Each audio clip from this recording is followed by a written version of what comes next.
அண்மை செய்தி. மதிமுக விருப்ப பட்டியல் தொடர்பாக திமுக மறுப்பு தெரிவித்துள்ளதாக தற்போது அண்மை தகவலை பார்த்துக் கொண்டிருக்கிறோம். தொகுதி பங்கீடு பேச்சுவார்த்தையில் 3 இடங்கள் கேட்டதாகவும் அதற்கு திமுக தரப்பில் மறுப்பு தெரிவிக்கப்பட்டுள்ளதாக தகவல் கிடைத்துள்ளது. அண்மை செய்தியாக தற்போது நாம் பார்த்துக் கொண்டிருக்கிறோம். இதுகுறித்த முழுவதுமான விவரங்களை வழங்குவதற்காக செய்தியாளர் செரீனா இணைப்பில் இருக்கிறார். அவரிடம் விவரங்களை கேட்டு அறிகிறார். வணக்கம் செரீனா, இது குறித்தான விவரங்களை பதிவு பண்ணுங்க. அதாவது திமுக கூட்டணியில் இருக்கக்கூடிய கூட்டணி கட்சிகளுடன் தொடர்ச்சியாக தொகுதி பங்கீடு தொடர்பான பேச்சுவார்த்தையில் திமுக தலைமை பேச்சுவார்த்தைகளில் ஈடுபட்டு வரக்கூடிய நிலையில் குறிப்பாக இன்று காலை மதிமுகவிற்கும் திமுகவிற்கும் இடையே தொகுதி பங்கீடு தொடர்பான பேச்சுவார்த்தை என்பது நடைபெற்றிருந்தது.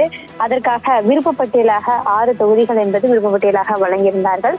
அதில் 3 தொகுதிகளை வழங்க வேண்டும் என்ற கோரிக்கையை மதிமுக சார்பில் வந்த நிர்வாகிகள் வைத்திருந்ததாகவும் 2 மக்களவை அதேபோல 1 மாநிலங்களவை இடங்கள் வழங்க வேண்டும் என்று கேட்கப்பட்டிருந்ததாகவும் அதற்கு திமுக உடன்பாடு எட்டப்படவில்லை என்ற கருத்து என்பது தற்பொழுது தகவலாக வெளியாகி இருக்கிறது.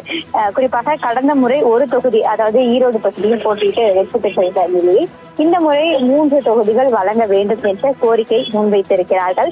அதன் அடிப்படையில் தற்பொழுது திமுக குழுவினர்கள், அதாவது டி ஆர் பாலு தலைமையிலான குழுவினர்கள் பேச்சுவார்த்தை என்பது நடத்தியிருந்தார்கள்.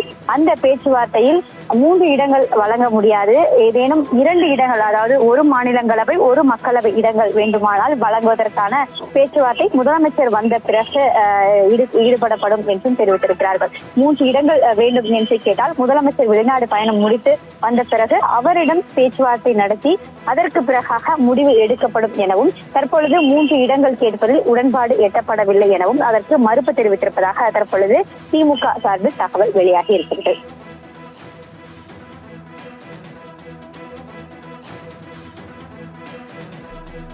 செரீனா, விவரங்களுக்கு நன்றி.